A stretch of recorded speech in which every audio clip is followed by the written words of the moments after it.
Yes, I'll be admitting, and then I'll be looking out for any questions they have and so on. Welcome, April. Good to have you with us. Good morning. How are all of you? Be good. Be good. Excited. Thank you. Good morning, April. Good morning.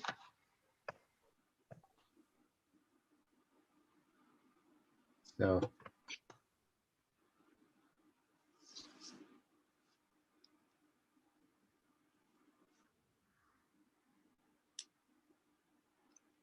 There's still a couple of minutes to for the meeting to start, and then we'll give another couple of minutes for people to join, just in case they're having some kind of technical issue in joining. So when we do start, we're going to do a little bit of quick introduction of the co-hosts, and Eduardo, Delphin, and myself will do that. And Dr. Asma, I will request you to say a few words about your university as the co-host, please.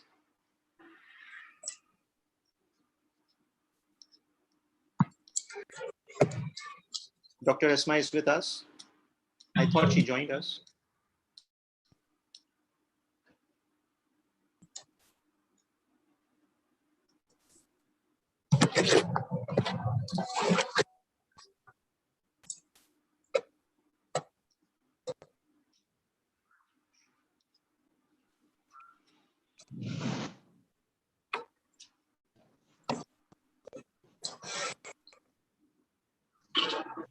In the meantime, everyone, please put yourself on mute if you haven't already.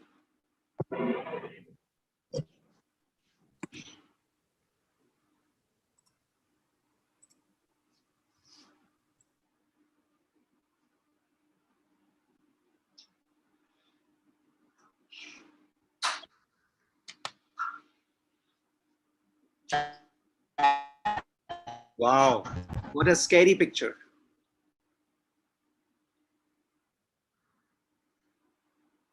Zoha.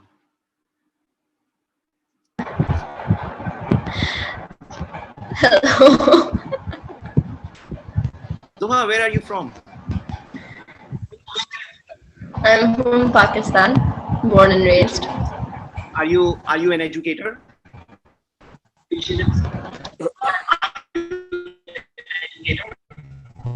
No, I'm not. I'm a student in our university, MBA program. LUMS. You study at LUMS? No. Khan, AKU. I'm sorry for the really scary cat picture. It's so entertaining, and I relate to it. Yeah. Yelling. I think you scared the internet providers, perhaps, because your voice wasn't coming clearly. Oh, I'm so sorry. It's just the internet issues. And these days, they knocked out some wires outside our house, and I'm so grateful that they fixed it. But ever since then, the internet quality has been trash, and I'm just struggling. So I'm going to turn off the video so I don't take up the rest of the meeting and ruin the internet quality. But it was lovely meeting you, and I do apologize for the improper scare with the cat. No, I enjoyed it. I think you changed the mood. Instead of being scared, you're now scared of. Well, I'm just, it's such a mood, you see that cat and you're like, oh, they'll keep on. Like all of my cats are just running around and they're yelling. So they always pull that face at me and I pull it back. So, Right. So we're just about to start the meeting. I was just letting a couple of minutes to pass for everybody to join, whoever is going to join us. I expect, obviously, as usual, that some people might be joining us late, but we're not going to hold back the proceedings for them.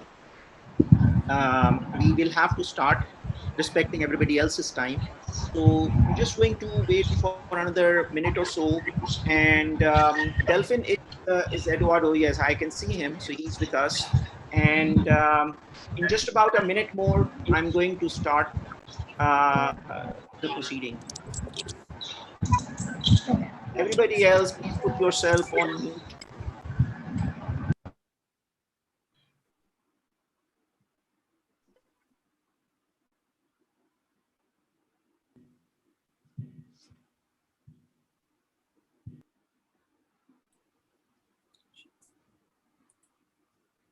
I don't All know right. if it's me. Yeah, okay. Ji, Dr. Asma. Assalamualaikum. Assalamu alaikum and welcome to the meeting. Assalamu alaikum. Walaikum assalam. It's such a pleasure to see all of you here. Thank you.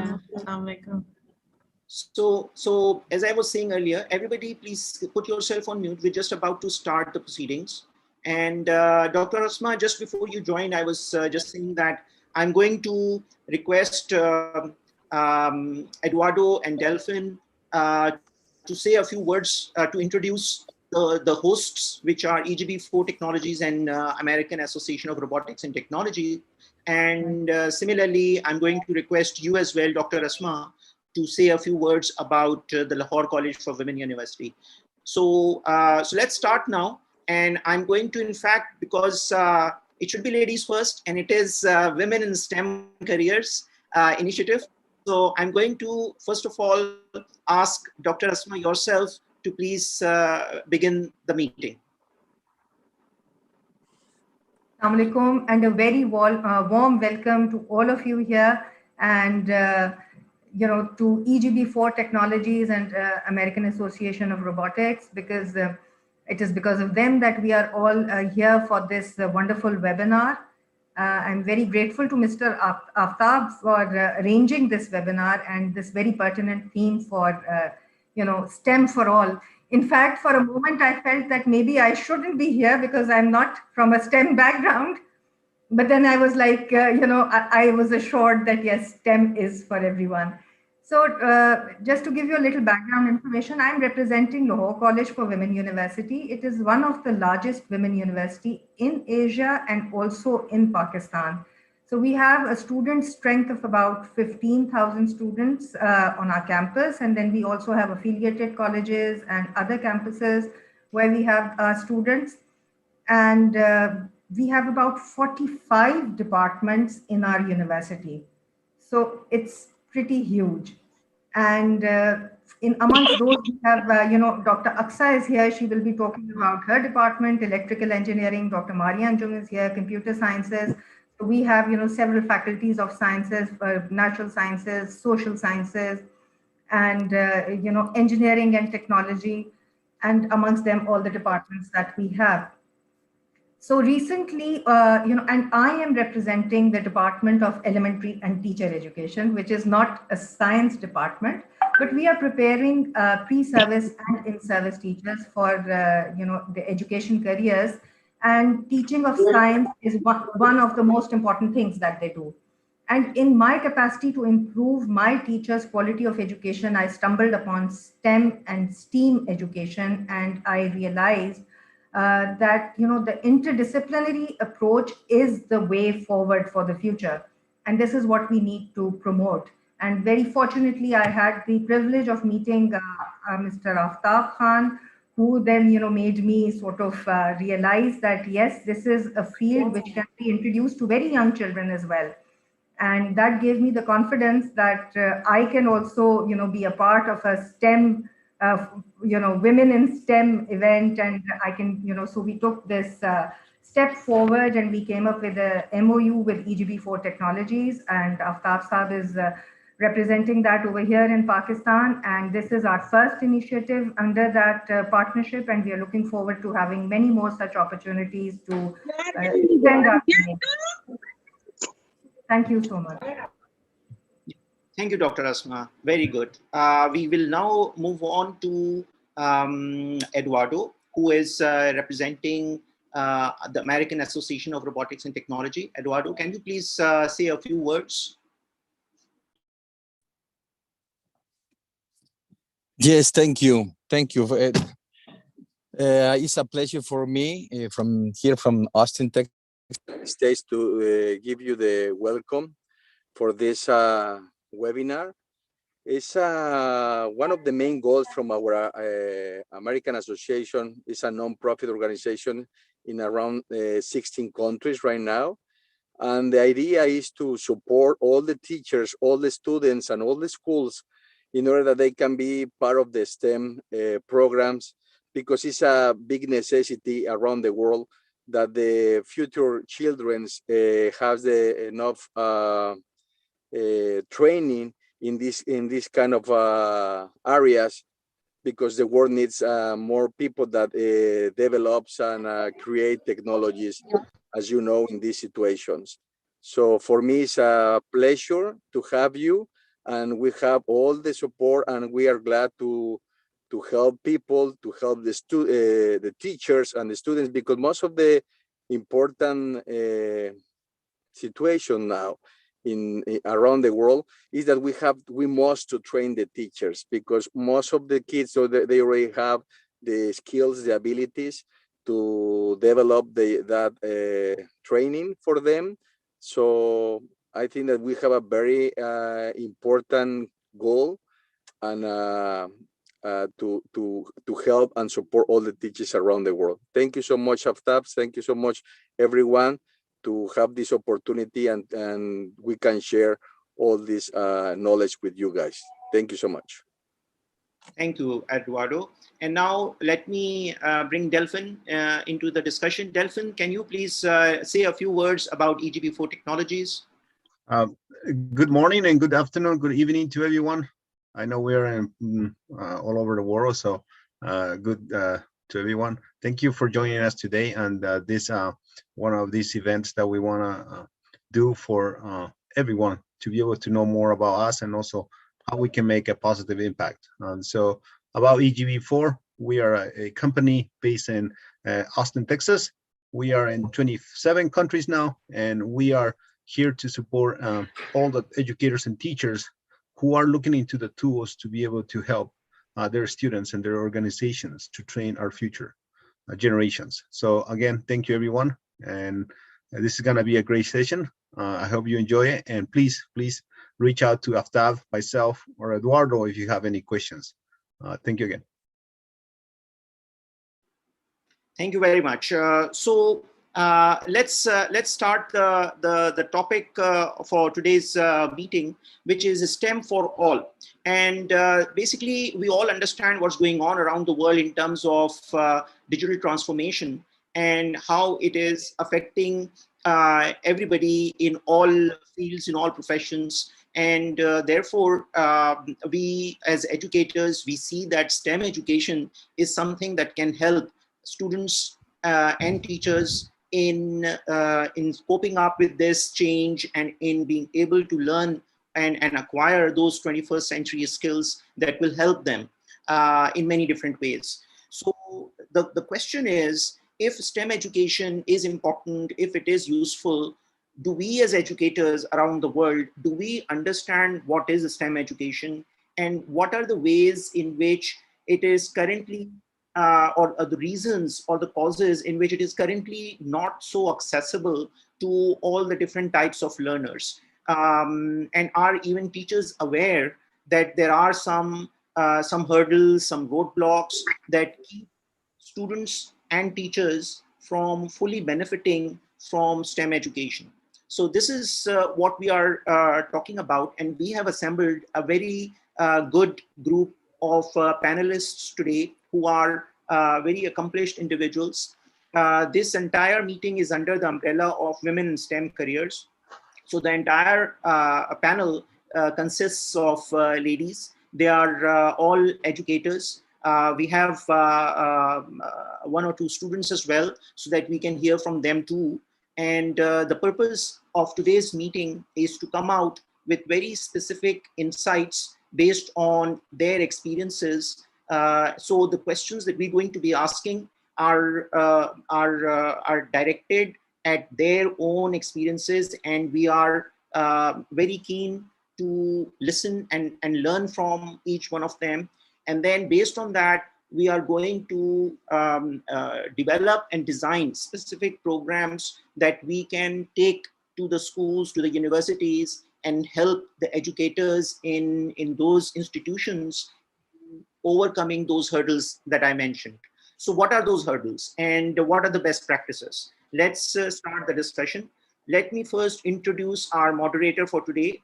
Her name is Mubashira Manzoor, and she is the treasurer of the Women in Engineering Wing in Lahore of IEEE. Also, she's a lecturer at a university in Lahore, University of South Asia. So Mubashira, over to you, please.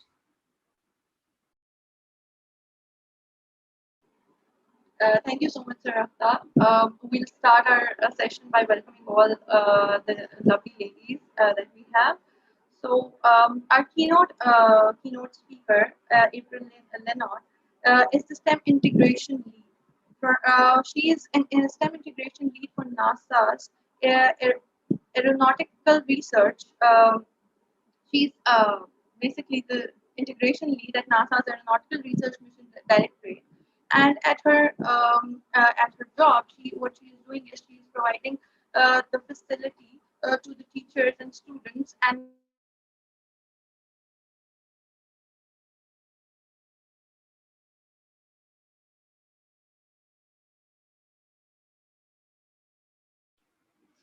Mubashira, we have lost your voice, so it's probably an internet issue.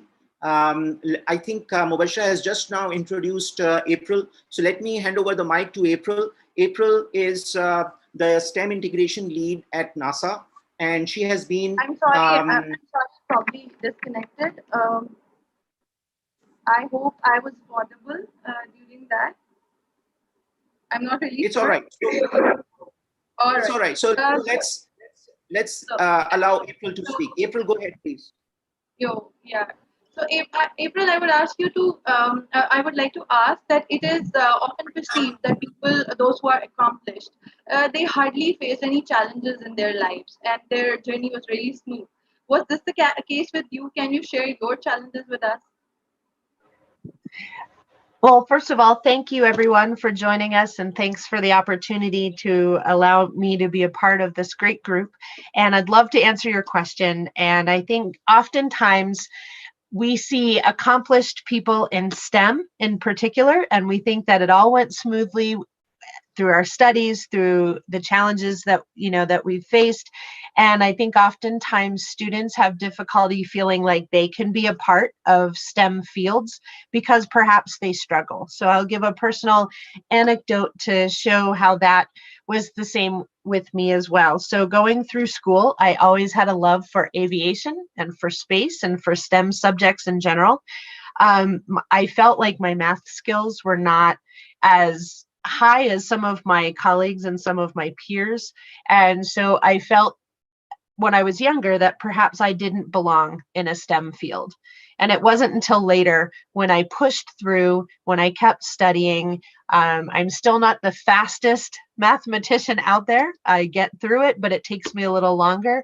But I realized as I got older that it wasn't speed that was really important. So for me, I struggled with my own confidence and my own ability to do what I needed to do. And so I would recommend, as we work with our young people and getting them interested in STEM, to share your struggles with other people so that they understand that it was not an easy road for you either, that there were times when you doubted yourself, that there were times when you felt like perhaps you didn't fit in, but that you persevered and you pushed through. And I think allowing students to see our shortcomings or our nervousness about different challenges we've faced will really go a long way in letting those students who are already doubting their own abilities see that that's okay to doubt. You just keep pushing, and it might be a little rocky, but you'll get there.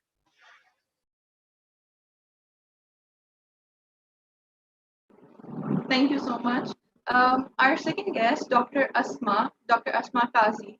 She's an assistant professor in the Department of Elementary and Teacher Education, Faculty of Education at Lahore College for Women University. Ma'am, welcome. I would like to ask that as a female student, did you have any doubts that you will have a career in STEM, about your career in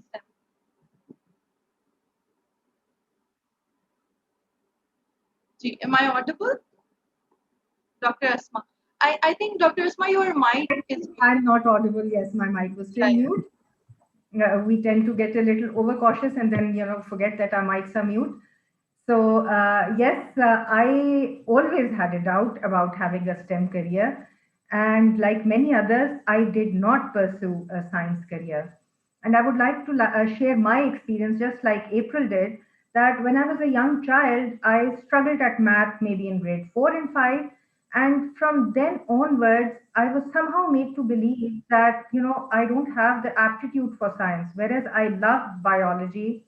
But when it came to physics, chemistry, and mathematics, somehow I was always struggling. And I would like to attribute this inhibition to my teachers more than anything else, because they are unapproachable and they don't have much empathy towards students. They tend to give more attention to those students who are smarter, and those who are not are generally made to feel that they should opt for other subjects.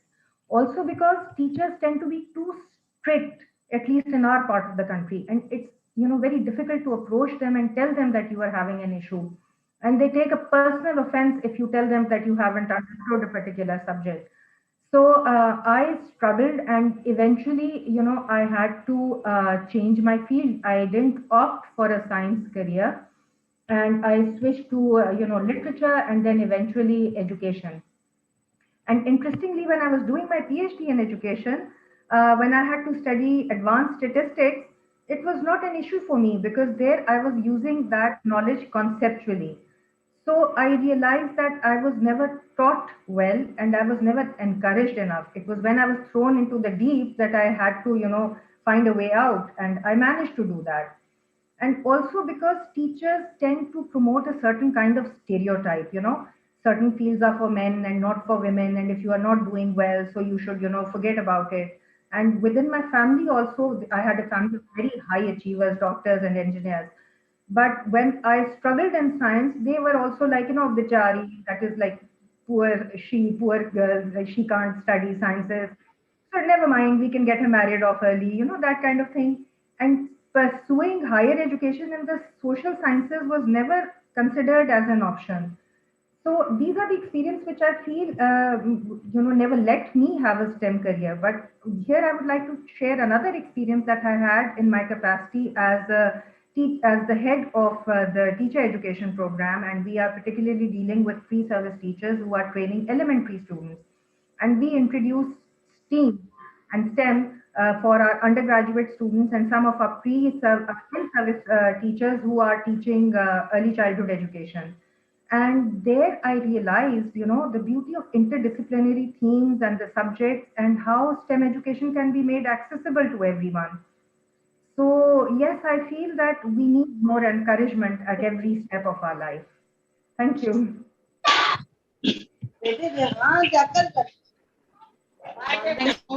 Thank you so much for sharing such thoughtful experiences. I would now like Bushra Naeem. Dr. Bushra Naeem is Associate Professor and the Head of Information Technology Department at Balochistan University of Information Technology, Engineering and Management. She is also she is also an executive member of IEEE, which is Women Engineering Wing, Karachi section, and she has worked as IEEE Women Engineering Chair in from 2019 to 2021. So over to you, Dr. Bushra. And I would like to ask that what are the challenges faced by STEM by the students in STEM education, especially in your part of the area? Thank you, Mubashra, and I'm very grateful to the hosts for this wonderful initiative and to partner with the IEEE Women in Engineering Karachi as well as BUTIMS. So I will be talking about the challenges faced by the female students in STEM, and I will share my perspective in 3 outlooks. And I am really thankful to April and Dr. Asma, who have already laid a base to what I'm going to share right now.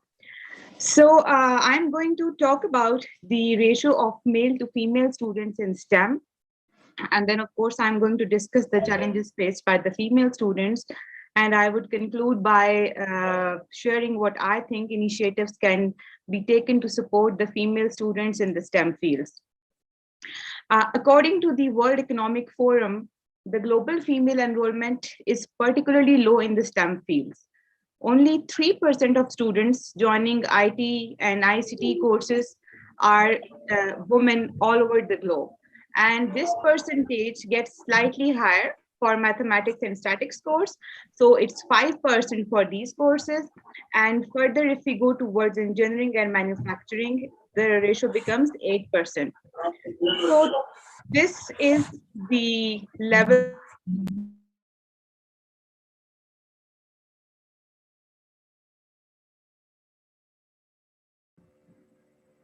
Your mic is muted. females.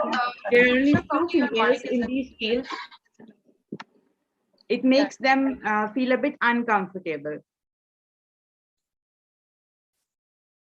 So female students, especially in Asia, they face many challenges. First of all, they are reluctant to speak. This is because of two factors. One of them is the lack of confidence, and the second one is communication skills. So the general perception of public is that females can't be in STEM fields, or it is not normal for females to go to the STEM field. And sometimes the females get to hear very weird comments. For example, I'm going to share a story. Last year, one of my students from the telecom engineering department graduated, and she came to me and she said that, ma'am, I have been told by a male teacher of ours that you have graduated now. So what are you going to do? Because you are not going to get a job because you're a female. So what I responded to her was that, look, 10 years back when I did my undergraduate, I was also told exactly same words. But because I did not listen to those people, today I am earning more than that and I'm in a STEM field. So don't take these comments and just carry on with your career. So this is one thing. Another thing is that sometimes women have lack of confidence due to their household responsibilities, and they find it very hard to manage their time because they have to look after their parents, their children, and they have other household responsibilities. So they think that it would be hard for them to choose a STEM field with all these responsibilities, or it might be difficult for them to look after their health if they choose such a field, and that is why they feel that choosing a STEM career is not right for them. So in some countries, this is the general perception, and then the students go for mostly female students opt for the medicine field, and the statistics say that enrollment percentage of females in medicine is up to 80%, which means that they usually prefer to go towards the medicine field. One more challenge that the females face in especially our society or the Asian society is that mostly these societies are male dominated, and it is very difficult for females to step forward without the support of the males. Of course, there are many males who support women in STEM education too, and maybe many of us are here today because we were supported by someone from our family or from our friends, but unfortunately, this is not a very common practice.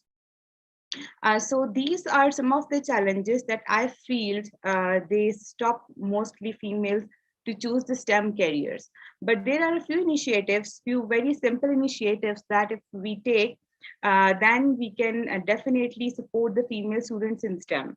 I believe that we need trainings for females and males from early school to normalize the education of females in STEM fields. And we should train females for accepting themselves in STEM fields. And after that, we also need to train the males in the society to accept the females in the STEM fields. And in a nutshell, we only require to train our society as a whole to accept the women in STEM fields because they have proved it that they can do it and they can do it as good as any gender can. So this is my perspective about the difficulties or challenges that female students face in STEM. Thank you. Thank you so much, Dr. Bushra. I am going to introduce Dr. Sadia Fatima. She is assistant professor at Aga Khan University, Department of Biological and Biomedical Sciences.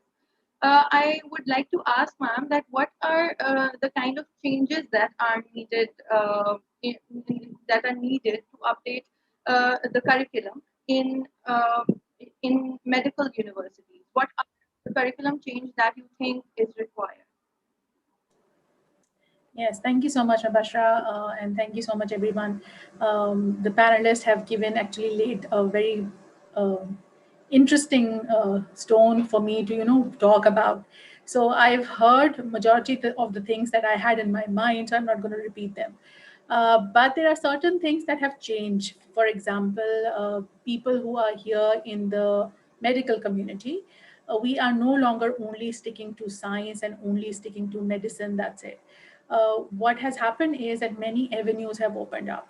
For example, robotics in giving patient care, robotics in surgeries, even robotics in lab diagnosis, right? So this is an area where we can explore further and add into our curriculum.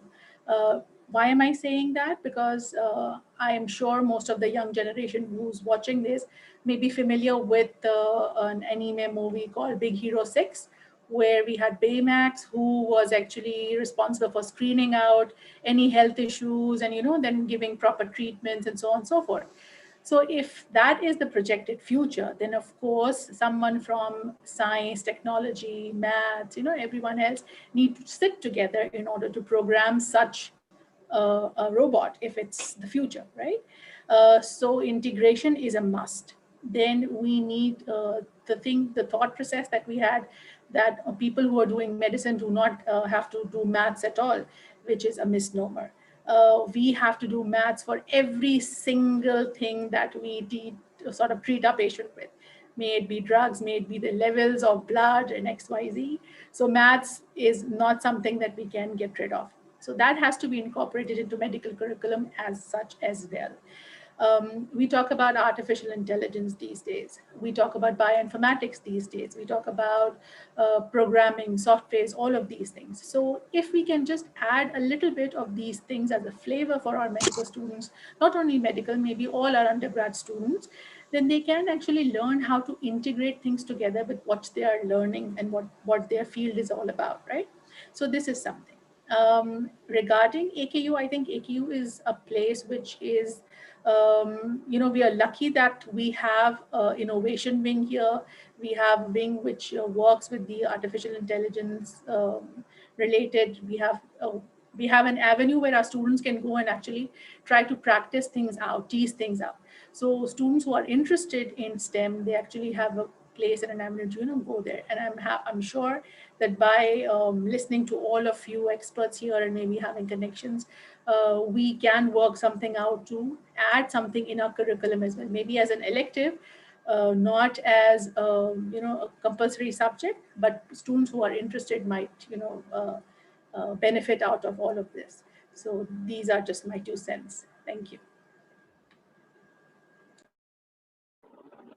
Thank you so much, Dr. Sadia, for showing us a brighter picture as well. You are right that we have a lot of universities working on biomedical engineering and robotics as well. So yes, it's again way ahead. Dr. Akhtar Shabir is an associate professor of electrical engineering and director office of research innovation and commercialization at Lahore College of University. Ma'am, I would like to ask you that how is the current education system different from STEM education, and how is that affecting students' development at large? Thank you, Mubashira. And before I start, I would like to congratulate the entire team for setting up this wonderful event and getting up such and forming this team of very eminent panelists, because I know how much effort they had put in. So it's indeed commendable. Firstly, well, with regards to STEM, I believe that STEM education, now there are 2 things. First, there is STEM education, and then there is STEM education for women.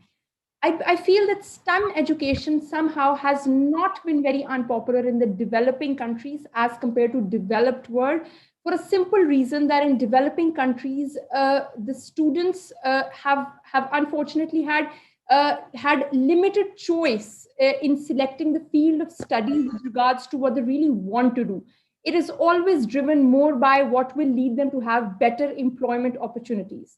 So parents in general, or because also in developing countries, in particular in Asian countries, parents have, I believe, a higher role in what the students ultimately select or what they ultimately study. So the parents have always historically believed, it is of course changing with newer generations, but in the previous generations, it has always been that the parents have believed that if you are, let's say, an academically higher performing child, you should somehow be opting for a STEM field, and that too a medical school or an engineering school. So this, I would say that STEM education has been in that way, not as a matter of choice, but let's say more as a matter of an enforced choice, been more popular in the developing world as compared to the developed world, where I believe that their choice of study or career is not primarily driven with improving the financial condition of an individual or the entire family.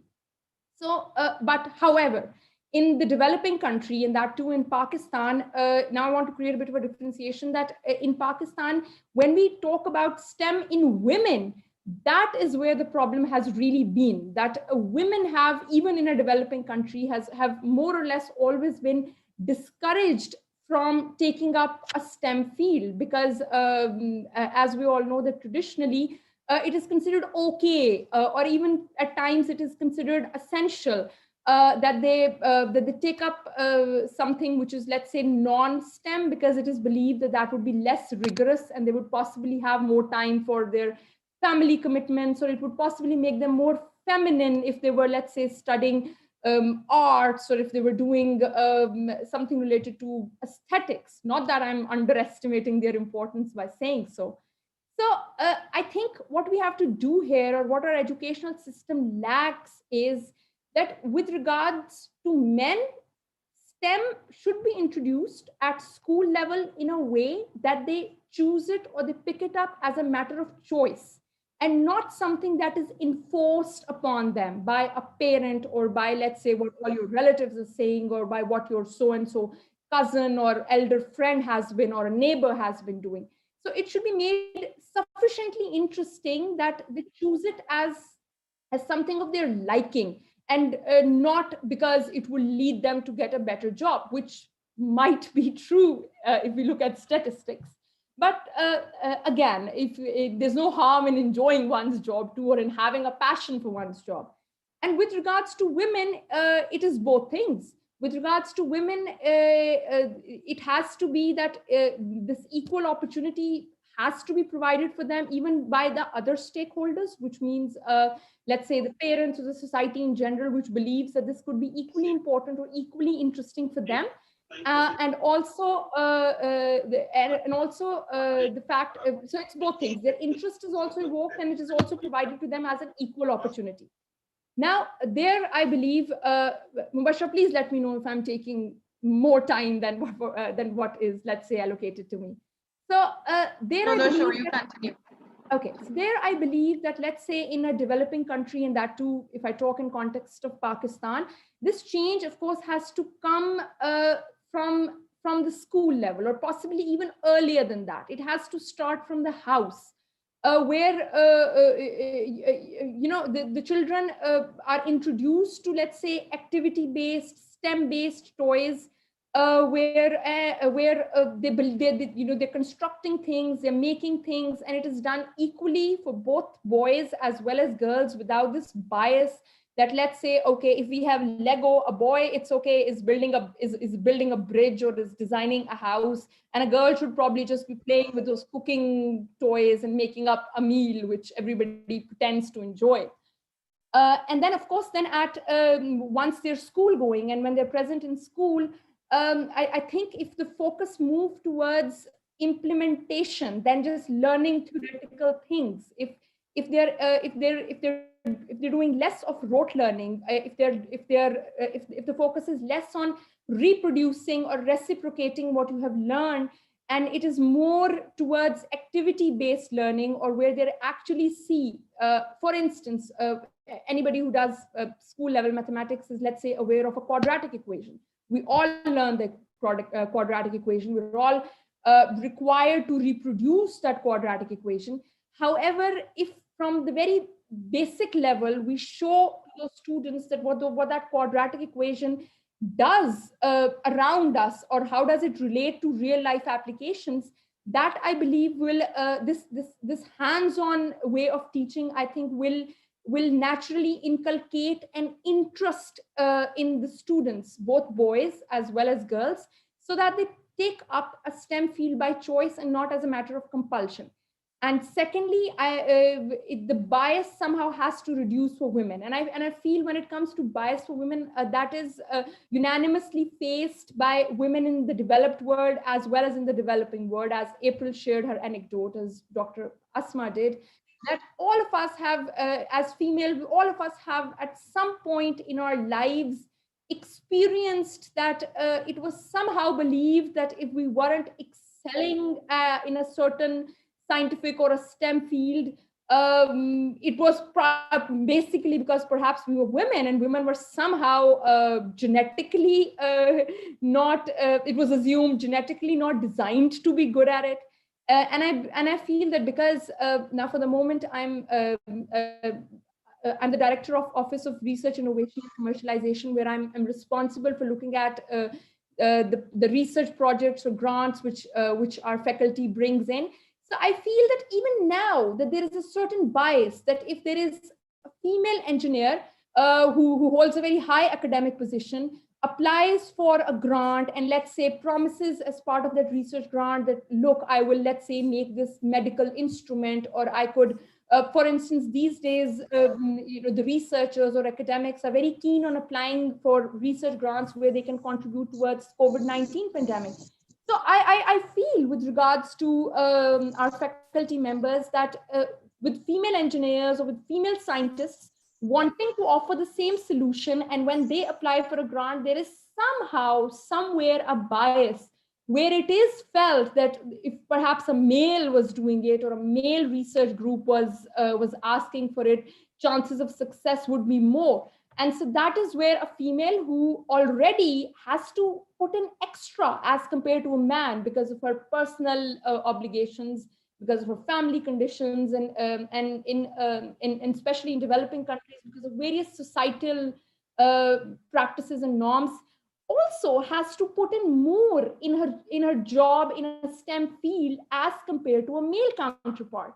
So that's where perhaps one of our other eminent panelists could also comment that what could we as university academics or as individuals do something to, in our little capacity, contribute towards changing this societal mindset. Thank you. Thank you so much, Dr. Aksa. It was really comprehensive, and it actually mentioned that what are the challenges, and yes, what can be done with experiential learning, and it certainly has its importance. I would now like to ask Dr. Maria Anjum, who is assistant professor at Department of Computer Sciences, Lahore College for Women University. Ma'am, leading to what Dr. Aksa said, what are the challenges that the country like us, who are developing countries, that they are facing in order to integrate STEM education into their schools? So what are some of the challenges? Thank you, Mubashira. This is really indeed a very good question. And before that, I would like to thank all the panelists and the organizers of this event. This is indeed a really great event.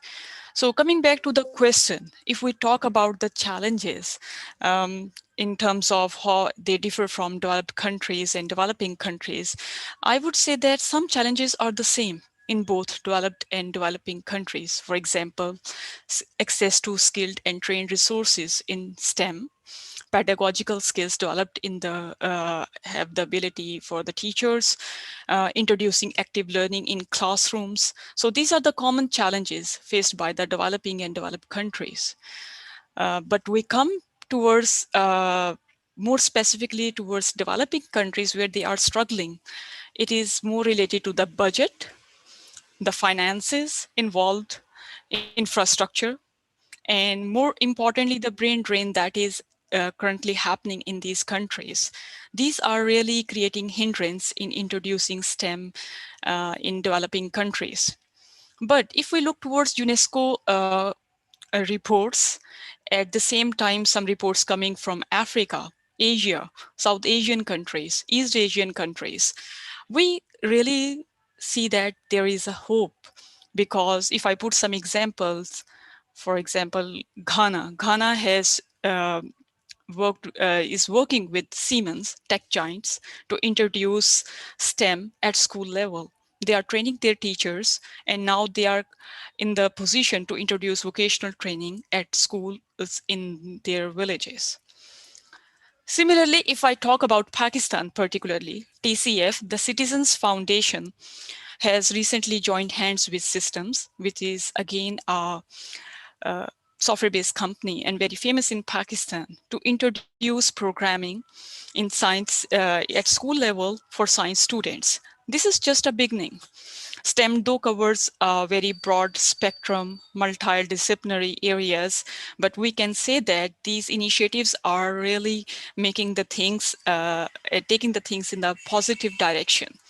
Again, coming towards some more examples, in Pakistan, we would say that Lahore College for Women University is a very good example, because the education department is involved in elementary school teaching, and they are using low-cost recycled material to educate non-science students in STEM education.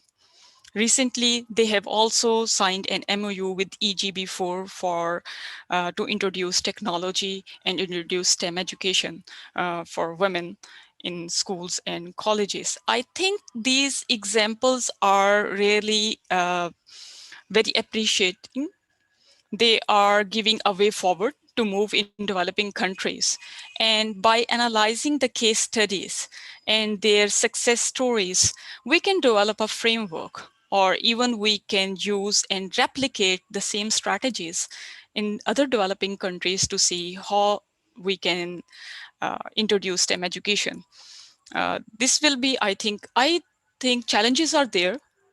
They will remain there, but public-private partnership is a great opportunities for developing countries to move forward. This is from my side. This is my point of view. Because Thank I you. see in Pakistan, because I am from computer science department, and if I talk about my students, most of them are coming from very privileged, underprivileged areas, from villages. And if I talk about technology, they are coming into technology to support their families. So this is a change, but if we see the whole spectrum of STEM, it is just one part, right? So I think in the coming future, I see hope, and I see that there are many initiatives taken within Pakistan and in many other countries, especially Africa and South Asian countries. So I see progress into this area. Thank you. Thank you so much, Dr. Maria. And Dr. Maria's talk actually burst the bubble that STEM is all about expensive equipment and only available grants, etc. And she also gave us hope that yes, it is possible for everyone. So we move on to Miss Shazia Nazir, Shazia Nasser. She is head school of linguistics and soft skill trainer at Greenwich University, Karachi.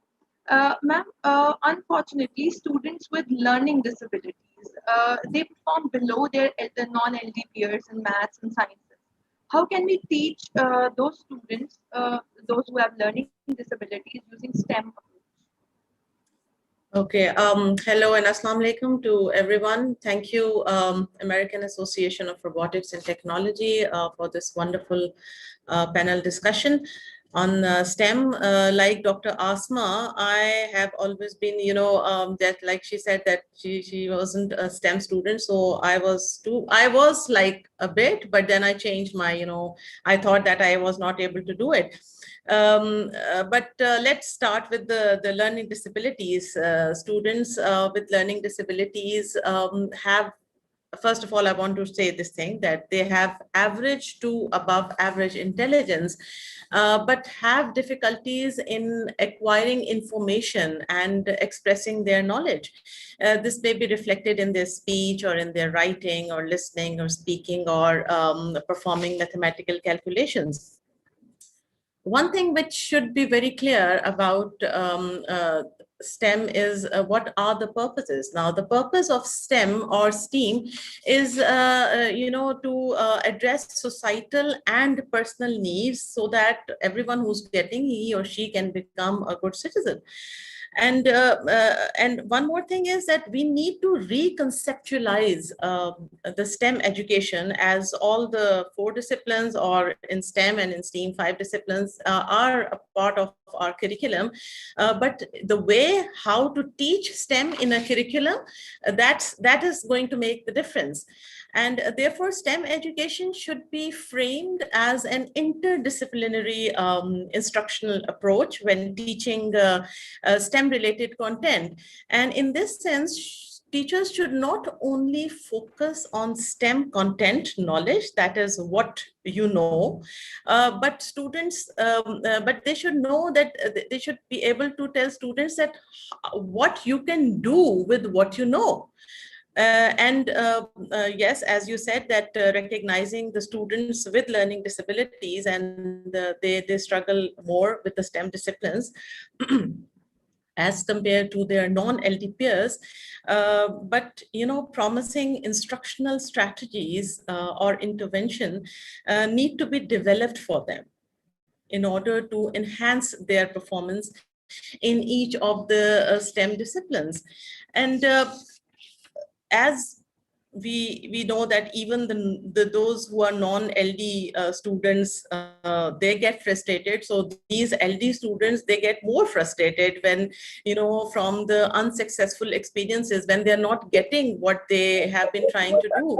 It should be, instead of STEM, it should be for the students with learning disabilities, STEAM is better. Like when you add arts to that, so integrating art with the discipline of science and technology and mathematics, that's going to be more fruitful, and I think the results are going to be more promising for all those students who have certain learning disabilities. One more thing, that all these students who are having these problems, since I am with the education, I've been a teacher since ages, like it's been 27 plus years, and started off as a Montessori teacher, 3 years students, and then now teaching, taking master's classes. So I've seen that everyone, most of the students, like I'm talking about the younger, the elementary, they need some tangible things to understand. And especially students who have learning disabilities, they cannot think anything abstract. So such things, like I just wrote few of the pointers in which we can, achieve these goals, to teach problem solving skills within science context. For example, problem stories about velocity of a car or body temperature, which they can see for themselves, which they can feel for themselves. And then, generating problem solving skills when engaging in hands-on activities in an engineering class. For example, making a skateboard by measuring and calculating. That's how they're going to learn more. So visually, they are going to be looking at things, and they are going to have this hands-on activities. They're going to be, better in understanding the STEAM education. Then increasing, a very important thing is to keep motivating these students. And we can motivate these students by integrating art and music. We all know that whenever there's music and dance and art, so we all get, happy and excited. So thinking of those kids who are having such problems, so you can well imagine how good they can be in doing, when they're in a happy mood, they will be able to learn more properly. For example, integrating the art and using components into a lesson to facilitate the problem-solving process. For example, sketching pictorial images, frequency and pitch of sound. For example, I was reading somewhere that a teacher was teaching a kid with a learning disability fractions, and it was very abstract for him to learn the numerator or a denominator, 1/2, 3/2. So what she did was she started drumming, the half beat, and then she said, okay, this is the half beat, this is the 3/4 beat. So this is how the students with learning disabilities of our class, they learned fractions. And then promoting flexibility to use various technology whenever needed, for example, iPads or calculators or PowerPoints. Last but not the least, and the most important thing is always make a connection to the real world. And that teachers can do. I always, whenever I go for a soft skill training or for a teacher training to anywhere, around the world, the first thing I say is that the teacher, if you're not a compassionate person, please leave this job there and then, because without a compassionate heart, without a thorough human being, please do not take any class, especially of the younger kids. And even I'm taking master's classes, and if I'm not a motivating teacher, my students are not going to listen to me. And if I'm not going to, to be friendly with them, and I'm going to be, oh, I'm so strict, that happened with me. I lose interest. I was doing my MSc in chemistry. I lose interest because the teacher was so strict. She was not approachable. And then I switched to master's in English literature. And then I'm now doing my PhD in education with my research area in learning and disabilities, students with learning disabilities. So the teacher can make or break. That should be the tagline, I think. A teacher can make or break. Because 6-7 hours students are in the class, and how can they learn STEM? How can they learn science or technology or engineering or mathematics when the teacher is so far away at a distance? So you need to develop this, relationship with the students, and then the results are going to be fruitful. That's my experience, personal experience. Thank you so much, Mubashra, and thank you so much, Mr. Aftab. Thank you so much, Shazia.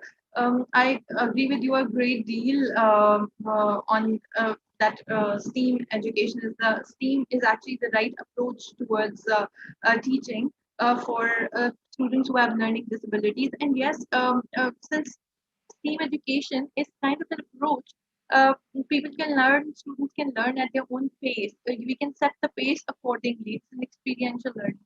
Yes, so thank you so much for highlighting all these things. I will now introduce Engineer Sana Jafar. Sana is Assistant Professor, Department of Computer Engineering, University of Engineering and Technology, Texas. What are the challenges do females professionals face in STEM careers, and how can girls prepare themselves in schools before they actually go in field?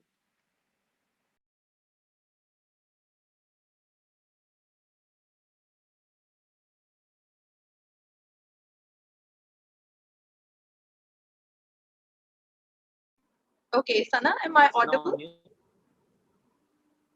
Okay.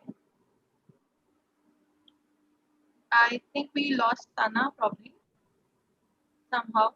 Sana, Meanwhile, can't hear you if you're speaking. Yeah, we can move on to Mr. Gupta Mughal. Sure. So, Mr. Gupta Mughal is a professional teacher trainer and a faculty member in Department of Elementary and Teacher Education, Faculty of Education at Lahore College for Women University. Ma'am, it seems that we need to integrate STEAM education in our schools from an early age. So, you have conducted a study on what in-service teachers think about this.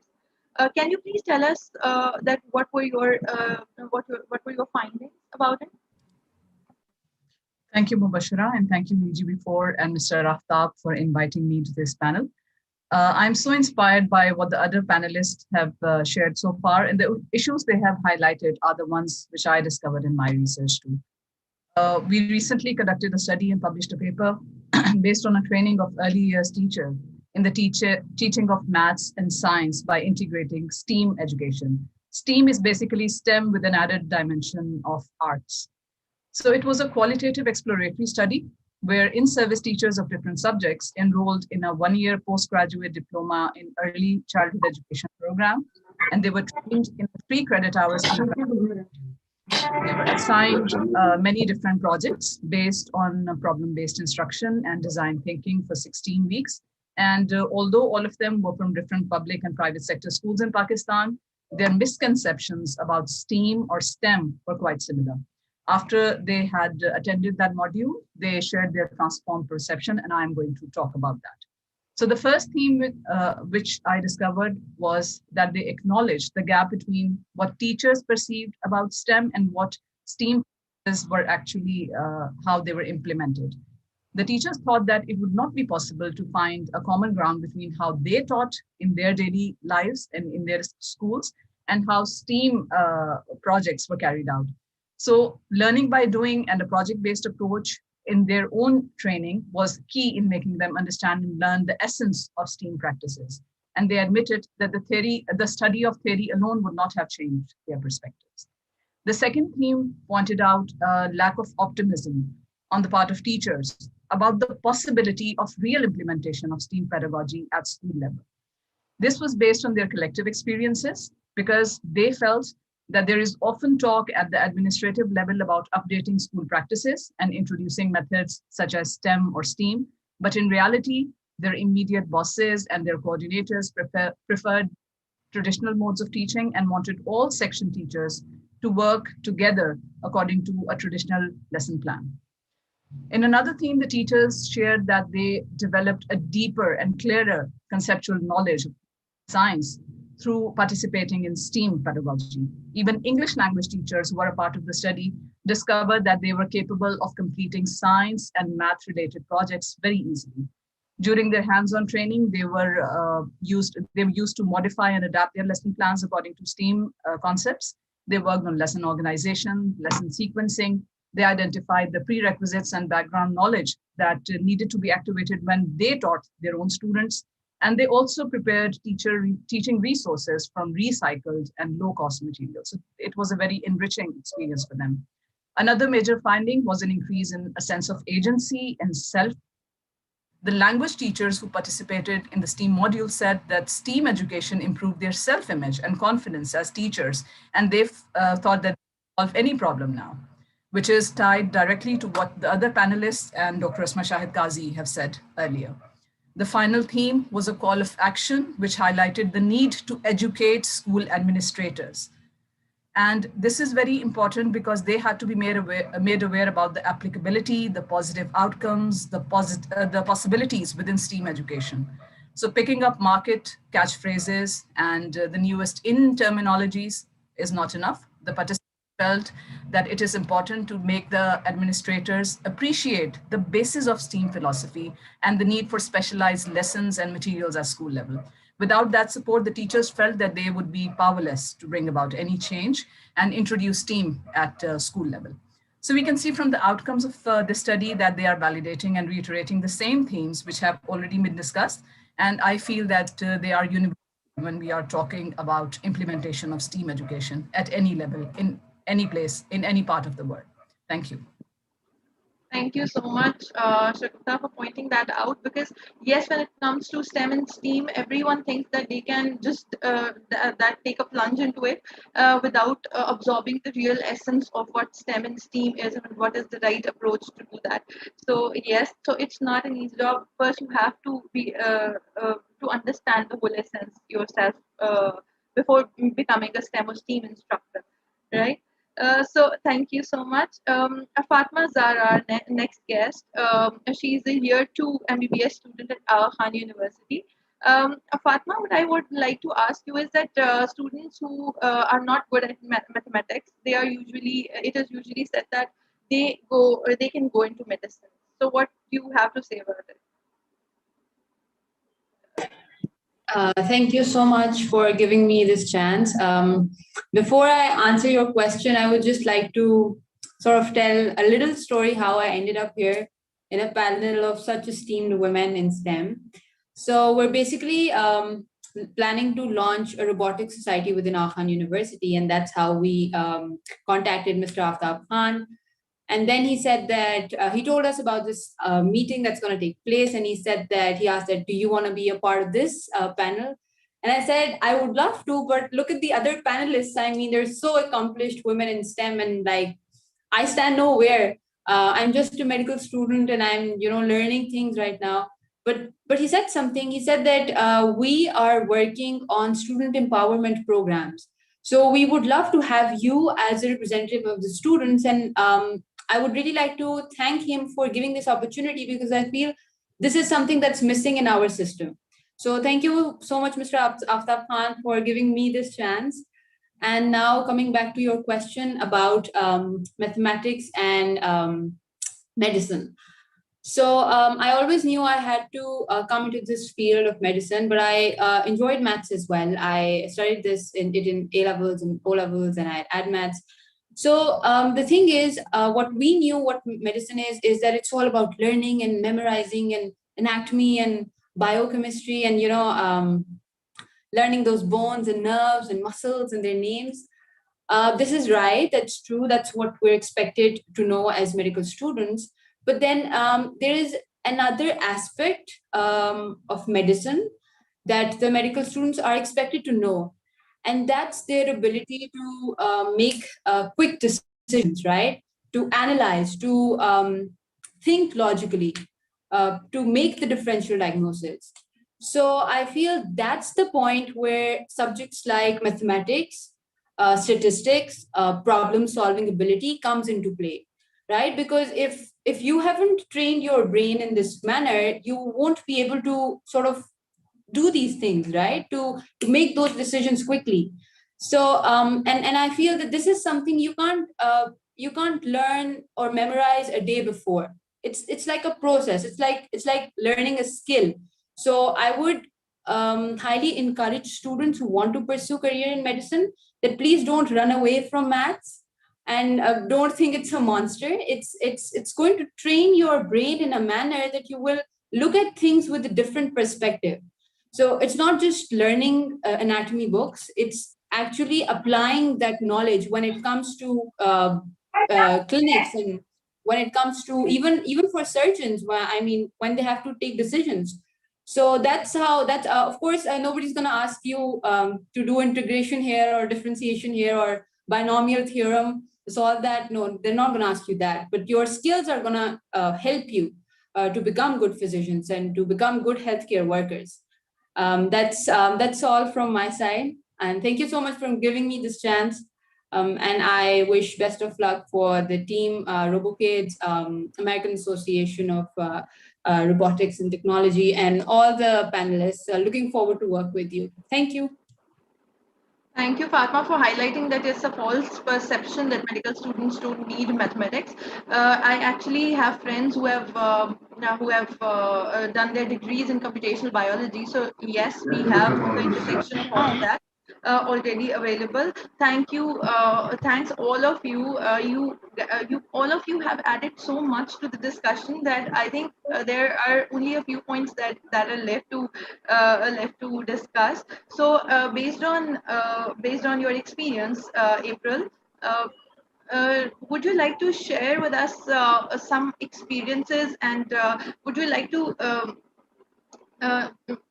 share that how can we add more motivation, we can make it engaging, and we can retain students in STEM because you have work experience in it?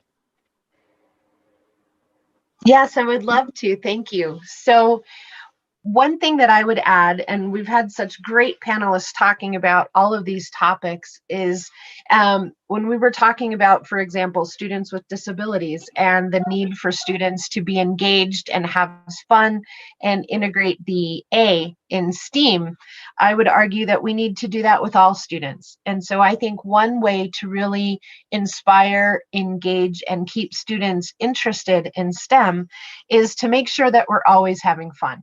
So there are lots of hands-on activities, many of them that can be done, as was talked earlier, with recycled materials, with low-cost materials.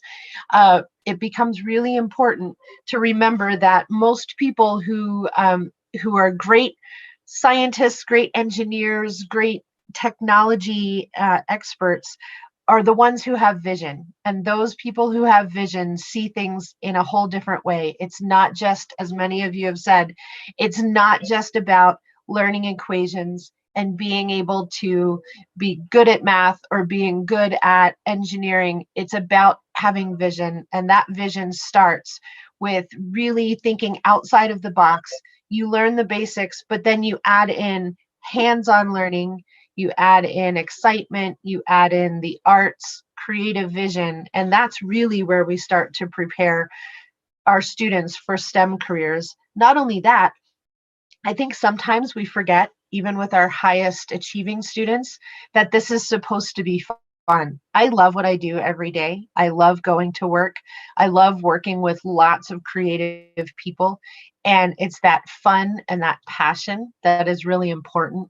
And yes, we want our students to get great jobs. We want them to take care of their families. We want to be able to support our families. But at the same time, it's also about having passion and creativity for what we're doing. Otherwise, we can't solve those difficult problems. When I think about work at NASA, oftentimes we are solving problems that we don't have any answers for. So we can't look up statistics in a book. We can't just use numbers to do something like that. We have to have creativity, and we need to think about vision. We need to think about where we want to go and what we want to do. So I would encourage all of you, no matter what your resources are, to get students thinking creatively. And that doesn't need expensive materials. I grew up in a very small rural town, and we didn't have lots of expensive technology or resources. We had to use our creativity, and I would recommend that you do the same.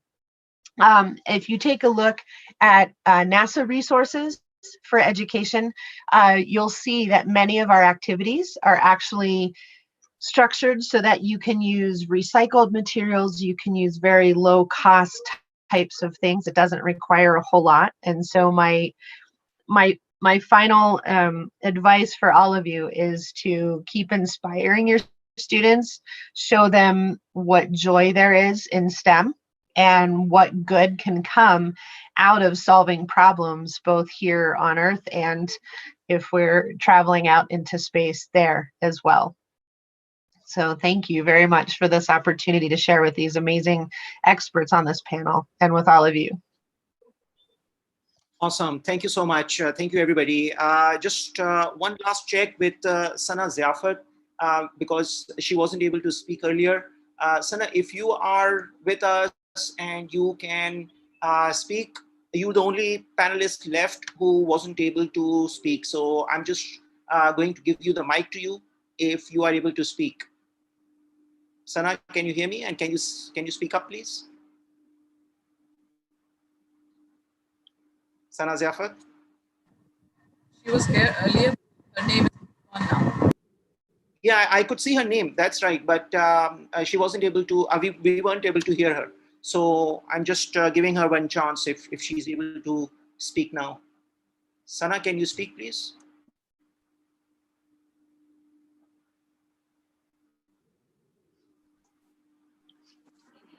I think maybe there's some internet issue. So she's joining again.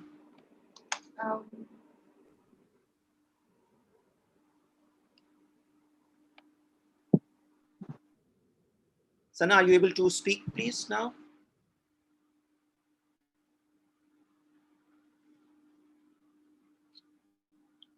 Okay. I think it's going to be next time, no problem. We're going to have more such discussions. And for sure, both Sana as well as everybody else will get a chance to not only speak, but also more in terms of actual implementation based on all that we've heard, the insights that we have gathered today. I have been taking notes very vigorously, trying to keep up with my typing as fast as I was